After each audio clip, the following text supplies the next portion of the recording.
Ассалаумағалейкум ва рахматуллахи ва баракатух. Қалдарыңыз қалай? Қадірлі ізгі оқырман. Сіздермен Қайрат Жолдыбайұлының «Дін мен діл. Күрделі діни сауалдарға жауаптар» атты кітабының бірінші томындағы «Музыка тыңдау харам ба» деген тақырыпқа келіп тоқтаған болатынбыз. Бұл тақырып өте ауқымды болғандықтан, сіздер жалып кетпеу үшін де бұл тақырыптың өзін үшке бөлдік. Бірінші, екінші және үшінші бөлімі. Бірінші, екінші бөлімдерін сіздердің назарларыңызға өткен аптада ұсынып қойған болатынмын. Енді осы аптада сіздермен соңғы үшінші бөлімін ұсынбақпын. Алдын ала ескертіп айтайын, үшінші бөлімде ұзақ болуы мүмкін. Сондықтан жалықпай, соңына дейін менімен бірге болып тыңдауларыңызды сұраймын. Музыка, егер адам баласының уақытын босқа өткізіп, ғибадаттарына кедергі жасаса, нәпсісін қоздырып, бойына харам нәрселерді салып, жаман пиғылдарға жетелейтін болса, дағдырының қаттылығынан мидағы клеткаларды өлтіріп, адам мінезін ұшқалақтыққа тәрбиелесе, онда харам.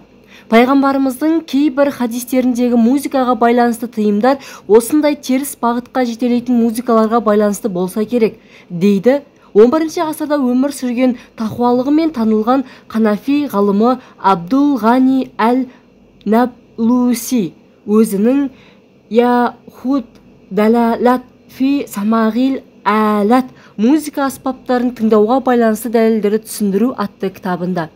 Ал егер музыка керісінше адам бойындағы мүлгіп жатқан жақсы сезімдерін жетілдіретін, рухын, миын тыныштыққа бөлейтін, шаршағанда жүйкелерін демалдыратын, ойына көркем пікірлер салатын, ішкі болмысына жақсы әсер ететін әуен болса, онда неге харам делінсін? Абайдың «Құлақтан кіріп бойдалар, жақсы әнмен тәтті күй, көңілге түрлі ой салар, әнді сүйсең, менше сүй» дегенінде кейбір әуендер мен әуездер ешбір сөз айтылмаса да, адамның ішкі дүниесіне ағыла құйылып, өзінше бір әлемге жетелеп терең ойға шомдырады. Мысалы, қазақтың кейбір күйлері орындалған уақытта көз алдыңа кең байтақ жер мен ондағы әсемдіктер елес береді. Көктемдегі көңіл күйді білдіретін, жауған жаңбырдың тамшыларын елестететін, көңіліңде демалдырып, керемет ойға жетелейтін, жұмсақ та нәзік әуендердің бар екені баршаға белгілі. Отанды бірлікті, ерлікті уағыздайтын, ата-ананың қасиетіне байланысты, адам баласын адамгершілік пен имандылыққа баулайтын музыка мен әндерді тыңдау немесе айту неліктен харам болсын? Қазіргі таңда кейбір жұмсақ әуендердің кісінің асқа деген тәбетін оятумен қатар тамақтың жақсы қорытылуына оң әсер ететіндігі анықталып отыр. Сондықтан бүгінде кейбір мейрамханаларда арнайы жұмсақ әуендер ойнатылуда. Сондай-ақ жұмсақ әуендерде емханалардың күту залында үрей мен үміт арасында қиналып отырған ауру кісінің туысқандарының жүйкесін жұбатып, қайғысын жеңілдету үшін де қолдануға болады. Қазір бұл тәсіл көптеген дамыған емханаларда қолданылуда. Сонымен қатар экономика саласында да пайдалануға болады. Мысалы, балық аулау, тауықтың жұмыртқалау, сиырдың сүт беру пайызын жоғарылату үшін де кейбір әуендердің әсері бар екендігін анықталған. Тіпті қазіргі таңда мұндай арнайы әуендердің көмегімен алынған өнімдер музыка сүті, музыка жұмыртқасы деген атпен аталады. Музыка мен интеллектуалдық дамудың ағзаның гормонды дамуына қолдануға болады. Музыка қандағы гормондарды көтеріп не азайтып, стрессті де баса алады. Мәселен, гастроэнтероскоптық чейз зерттеуін жүргізу науқастарда алаңдатушылық пен сенімсіздік тудырған, стресс жағдайын клиникалық анализдермен анықтаған. Бұл науқастарға баяу музыка тыңдатылғанда қандағы кортизол құрамы азайған, үрей сейілген. Музыкалық терапия жасалмаған келесі бір бақылау тобында керісінше жағдай байқалған. Мұндай тәжірибе операция алдында жасалған. Екі топқа да ертесі күні операция түсетіндері ескертілген. Ескертпеден кейін тәжірибе тобындағылар 1 сағаттай уақыт музыка тыңдағанда қандарындағы кортизол деңгейі 50%-ға көтерілген. 1 сағаттан кейін бақылау тобындағы көрсеткіш өте жоғары деңгейде қалып қойған. Ал музыка тыңдаған кісілердің қандарындағы кортизол көрсеткіші нормаға дейін түскен. Бұл музыканың стрессті басатындығын, әрі оны науқастарды емделуде қолдануға болатындығын көрсетуде. Соғыста әскердің жау алдындағы рухын көтеру әрі кейбір әскери бұйрықтарды білдіру мақсатында мұсылмандардың барабан, дабыл секілді аспаптарды қолданғандары, тіпті кейбір психологиялық ауруларды музыка арқылы емдегендіктері тарихтан белгілі. Мұндай жақсы істер үшін қолдануды кім болса да құптары сөзсіз. Қоғамдағы адамдардың дәрежелері мен болмысы, табиғаты мен ішкі сезімдері бірдей емес екені шындық. Олай болса, музыканы жалпылай харам санап, барлық адамға тек Құранды ғана оқы әрі тыңда деп күштей алмаймыз. Себебі қоғамда Құран оқып, басқа да өзіне міндеттелген ғибадаттарын толық орындаумен қатар, өзі ұнатқан пайдалы музыкаларды тыңдағысы келетін адамдар да бар. Бұған қоса, адам жан дүниесі үздіксіз табиғи ғибадат жасаудан яки үнемі салмақты нәрселермен шұғылданудан жалығуы ықтимал. Сондықтан адамның табиғаты мен болмысы анда-санда көңілін көтеріп, рухын дем алдыратын нәрселерді қажетсінеді. Хазірет Алидің Алла тағала одан разы болсын, тәннің шаршайтыны тәрізді жүрек те шаршайды. Сондықтан оны қызық хикметтермен дем алдырыңдар. Жүректеріңді анда-санда дем алдырып тұрыңдар. Себебі жүрек зорықса, тас соқырға айналады дегені риуаят етілген. Музыка тыңдауды ұнататын адамдарға егер біз жақсы музыканы тыңдауға болатын айтып жөн сілтемесек, тіпті көркем мағыналы әрі әуенді әндердің шығарылуына бағыт-бағдар беріп реттемесек, адамның бара-бара жаман музыкаларға ұрынбасына кім кепіл? Сондықтан пайғамбарымыз саллаллаху алейхи уассалам Ибн Аббастан риуаят етілген хадисте дінде шектен шықпаңдар, себебі дінде шектен шығу сендерден бұрынғыларды да құрдымға кетірген деп ескерткен. Егер музыканы жалпылама харам десек, онда мұсылмандардың мәдениеті, өнері артта қалары сөзсіз. Мысалы, керемет сахналарға толы ұлан ғасыр тарихымызды бейнелейтін киноларымызға ешбір музыка аспабы қосылып, керекті жерінде эффекті берілмесе, ол киноны кім ерекше әсермен тамашалай алады? Онда жастарымыздың өзгелерді өте тартымды, әсері күшті, бірақ мағынасы улы киноларының соңына түсіп кетері сөзсіз. Сол сияқты телеарналарда да бір бағдарламадан екінші бағдарламаға өту кезеңдерінде басқа да көрермендердің назарын аударар жағдайларда музыка аспаптарының рөлінің маңыздылығын кім жоққа шығара алады? Даңғаза әуеннің зияндары. Құр айқай бақырған құлаққа ән бе екен? Абай. Даңғаза әуеннің кісінің мінез құлқы мен психологиясына, тіпті ағзасына кері әсер ететіні белгілі. Бұл жайлы Американ ғалымы Дэвид Элкин қатты шыққан дауыс арқылы биологты қуырып жіберуге болатындығын дәлелдеді. Бір концертте дауыс сорайтқыштың алдына қойылған жұмыртқа 3 сағаттан кейін қатты даң-дүңнан өліп қуырылып кеткен көрінеді.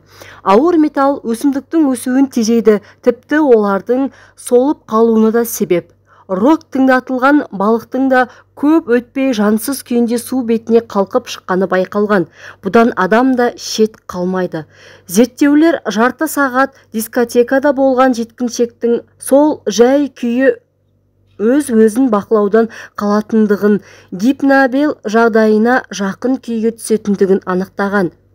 Джейми Хендрикс бірде былай деген екен: біз музыка арқылы адамдарға гипноз жасаймыз, оларды күйден күйге құбылтып, ең осал жерлерін анықтап аламыз. Ал содан соң оның миына не құям десең де еріктісің. Гитлер де музыканы өз саясатына ұтымды пайдалануды көздеген. Ол басып алған жерлердегі халықтың санасында бағындырғыңыз келсе, мәнсіз, мағынасыз музыканы күндіз-түні құлағынан кетірмей тыңдата беріңіз. Ол сонда саналы ойлаудан қалып, санасыз тобырға айналады деген. Көлікке әсері. Бен Гурион университетінің қызметкері 7 жылдан аса көлік айдаған. 28 студентке тәжірибе жасап көрген. Олар Чикаго көшелерінің бойымен әртүрлі музыка тыңдап көлік жүргізуге тиіс болды. Оның ішіне баяу әндерде, ырғақты музыкада, тіпті жай ғана тыныштықта болды. Ырғақ минутына 60-тан 120 тактқа дейін көтерілді. Әсерін байқау үшін кез келген музыканың дауысы барынша жоғары қойылды. Тәжірибе барысында тыңдалған музыканың ырғағы жылдамдатылған сайын көлікті абайлап жүргізу қиынға соғатыны анықталды. Ондайда көлік бағдаршамның қызылына өтіп кетіп, түрлі жол көлік апаттары орын алған. Ал жылдам музыкалық қойылғанда ондай апатты оқиғалар 2 есе өскен. Сондай-ақ орташа жылдамдықтағы ең баяу музыка тыңдағандарға қарағанда жылдам музыка тыңдаушылардың 2 есе көп көлік апатына ұшырайтындығы анықталған. Бір ескере кететін жайт, қазіргі сахналарда шырқалып жүрген эстрадалық өлең сөздерінің басым көпшілігі дінге, тіпті адамгершілік қағидаларына қайшы болса, әуен ырғағының көпшілігі жоғарыда айтылған пайдалы, тіпті болмаса зиянсыз әуендерге жатпайды. Өкініштісі, бүгінде бірқатар әншілеріміз батыстың өнеріне еліктеп, құдды солар секілді жартылай жалаңаштанып киінуді, солардың ұшқалақ, жеңіл әуеніне салып ән салуды мәдениет деп ұғуда. Атақ пен абыройдың құлына айналып жұлдыз ауруының дертіне шалдыққандары қаншама. Сондықтан осы салада жүрген өнер адамдарымыз ең әуелі имандылыққа бет бұрып, өздерін әрдайым кішіпейілдік пен қарапайымдылық тезінен өткізіп тұрулары ләзім. Бүгінгі осы сала ұстаздарының алдында жастарымызды өнегелі ән мен әуенге баурап, қазақтың дәстүрлі әндерін жандандыру, қазіргі эстрада әндерінде жоғарыда айтылған өлшемдерге қарай реттеу сияқты үлкен де сауапты міндет тұр. Бұл сөзімізбен барлық әндердің діни сипаттағы ән болуында талап етіп тұрған жоқпыз. Тек айтпағымыз, ән мен әуендердің жалпы адамгершілік қағидалары мен дініміздің ережелерінің шеңберінен шықпауына көңіл бөлу. Сөздерінің бәрі діни, яки әуендердің бәрі шығыстық немесе қайғылы болсын деген қатаң талабымыз жоқ. Қазақтың дәстүрлі әндері мен әуендерінің дініміздің қағидаларына қайшы емес екені, қазақ болмысының мұсылманшылыққа сай екенін меңзесе керек. Сөз соңы. Музыка белгілі бір мән мағынаны жеткізуде қолданылатын сөз іспетті. Сөзбен пайдалы нәрсені насихаттауға да, зиянды теріс мағынаны жеткізуге де болатыны секілді, музыканы да жақсы жаман түрлі бағытта қолдануға болады дей келе, Әбу Насыр әл-Фарабидің басынан өткен мына бір оқиғаны бере кетуді жөн көрдім. Әл-Фараби ән күй десе ішкен асын жерге қоятын жан болған екен. Бір күні өзінің бір ұстазынан ән күй жайын сұрады. Ұстазының айтуынша сырнай, керней, әуен жын шайтанның ісі болып шықты. Адамды алаң қылып аздырады, ісінен қалдырып күнәға кіріптар етеді екен. Бұрын ән күйді жақсы сүйетін Әбу Насыр осыны естігеннен кейін қолына күй аспабын алмайтын болды. Ән күйді сүйіп ойнайтын Әбудің бір қымбатты қимас жолдасы жоғалып қалғандай күй кешеді де мынадай ойға батады. Әсем ән деген адамды жадырататын, көңілді көтеріп, жүректің мейірімін оятатын бір қасиетті өнер ғой. Ендеше ол қалай шайтанның меншігі болады? Осы сауалын ол екінші бір ұстаздан сұрайды. Ол ұстазы, әсем саз, ол қасиетті нәрсе емес пе? Мұнда аспанның сыры бар, әлемнің үні бар. Қолынан келсе бұл өнерден жиренбе, дейді. Мұны естіп Әбу Насыр қатты шаттанады. Алайда ол үлкен ұстаз Әбу Мәлік Хазіреттің өзінен сұрамаққа бекінді. Әбу Мәлік ұстаз былай деп жауап берді. Ол да дұрыс, бұл да дұрыс. Екі айтушының екеуі де дұрыс айтады. Иә, солай. Жамандық та, жақсылық та адамның өз бойындағы қасиетке сүйенеді. Азғындық пен ізгілік ежелден егіз емес пе? Ән күйдің әуеніне еріп, басқа өнер білімнен қол үссең, сонымен өміріңді қапыл өткізсең, өкініш емей немене? Әсем әуен 62 тамырды бірде қозғайтын кереметті, құдіретті нәрсе. Оның сені билеп әкетуі ғажап емес. Алғашқы айтушы сені содан сақтандырады. Құдіретті өнерді керекті жерінде өлшеумен ұстап, тізгінді ақыл ойға беріп, ізгілік іске қоссақ, онан келер пайда тағы көп. Көкірек кеңіп, көңіл оятар, қиял қоздырып қайрат берер тағы сол. Ғылымның ата тегі әр ненің өлшеуін білуде емес пе? Сен ән күйді үйренсең, одан менің қаупім жоқ. Құдіретті күйдің, сыйқырлы үнін тежеп отыруға сенің ақыл қабілетің мол жетеді. Мінеки, құрметті достар, музыка тыңдау харам ба деген сұраққа толықтай жауап ала алдыңыздар деген ойдамын. Ақпараттары ұнаса, арнама тіркеліп, достарыңызбен бөлісуді ұмытпаңыздар. Ассаламу алейкум ва рахматуллахи ва баракатух.